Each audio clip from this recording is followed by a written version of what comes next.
Inilah danau yang kelak airnya akan habis diminum Ya'juj Ma'juj menjelang hari kiamat. Danau ini juga kelak menjadi pertanda besar akan datangnya hari kiamat yang dahsyat.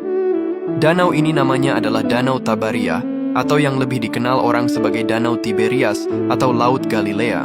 Bukan sekadar danau biasa, keberadaannya menyimpan misteri besar dan menjadi salah satu tanda yang disebutkan oleh Nabi Muhammad tentang akhir zaman. Danau Tabariyah adalah salah satu danau air tawar terbesar di Timur Tengah yang sekarang dikuasai Israel. Danau ini terletak di lembah Rift Yordan, di antara dataran tinggi Golan di timur dan wilayah Galilea di barat. Secara geografis, danau ini unik karena permukaannya berada sekitar 210 meter di bawah permukaan laut, menjadikannya danau air tawar terendah di bumi dan danau terendah kedua secara keseluruhan setelah Laut Mati.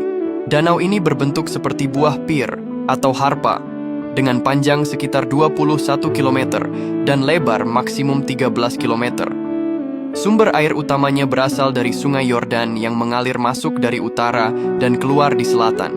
Di sekitar danau ini terdapat kota modern Tiberias di pesisir barat daya dan daerahnya subur, mendukung pertanian dan perikanan yang telah berlangsung selama ribuan tahun. Keutamaan danau ini dalam Islam tidak terletak pada keistimewaan airnya, melainkan pada perannya sebagai penanda salah satu peristiwa besar menjelang kiamat, yaitu kemunculan Ya'juj dan Ma'juj.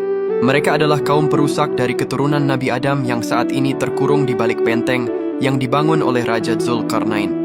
Nabi Muhammad telah mengabarkan tentang danau ini dalam hadis sahih riwayat Muslim dari An-Nawas bin Sam'an. Allah mewahyukan kepada Isa, "Sesungguhnya aku telah mengeluarkan hamba-hambaku yaitu Ya'juj dan Ma'juj yang tidak ada seorang pun mampu memerangi mereka, maka selamatkanlah hamba-hambaku ke Thur." Allah mengutus Ya'juj dan Ma'juj dan mereka turun dari tiap-tiap tempat yang tinggi. Rombongan pertama dari mereka akan melewati Danau Tabariyah, lalu meminum airnya hingga kering. Kemudian rombongan terakhir lewat dan berkata, "Sungguh di sini pernah ada air." Hadis riwayat Muslim. Hadis ini secara eksplisit menyebutkan bahwa danau ini akan menjadi sumber air bagi pasukan Ya'juj dan Ma'juj yang jumlahnya luar biasa banyak, hingga tak tersisa setetes air pun untuk rombongan terakhir. Saat ini, Danau Tabariyah adalah sumber air tawar utama bagi Israel. Dalam beberapa tahun terakhir, danau ini sering mengalami penurunan level air yang signifikan, terutama akibat permintaan air yang tinggi, musim kemarau, dan perubahan iklim. Laporan tentang penyusutan air dan upaya pengisian kembali danau, bahkan dengan air laut yang didesalinasi, sering menjadi perhatian global dan dikaitkan oleh sebagian umat Islam sebagai sinyal awal dari tanda kiamat yang diramalkan. Namun, kondisi saat ini hanyalah bagian dari siklus alamiah dan manajemen air. Peristiwa keringnya danau yang disebutkan dalam hadis adalah peristiwa dahsyat yang terjadi pada akhir zaman nanti, tepat setelah turunnya Nabi Isa dan kemunculan Dajjal.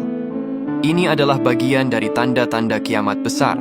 Kelak saat Ya'juj dan Ma'juj keluar, mereka akan keluar dalam jumlah yang tidak terhitung dari segala penjuru setelah tembok penghalang runtuh. Danau Tabariyah ini akan menjadi perhentian minum pertama mereka. Air danau yang besar itu akan habis diminum dalam waktu singkat, menunjukkan betapa masifnya populasi mereka. Setelah air danau habis, mereka akan terus membuat kerusakan di bumi sampai akhirnya Allah membinasakan mereka semua dengan mengirimkan ulat di leher mereka. Danau Tabariyah dengan segala keindahan geografisnya hari ini menyimpan narasi profetik yang mengingatkan kita bahwa setiap hal di dunia ini adalah fana dan bergerak menuju ketetapan ilahi di hari akhir nanti. Ya Allah, semoga kita semua dijauhkan dari fitnah dan kerusakan di akhir zaman ini. Amin.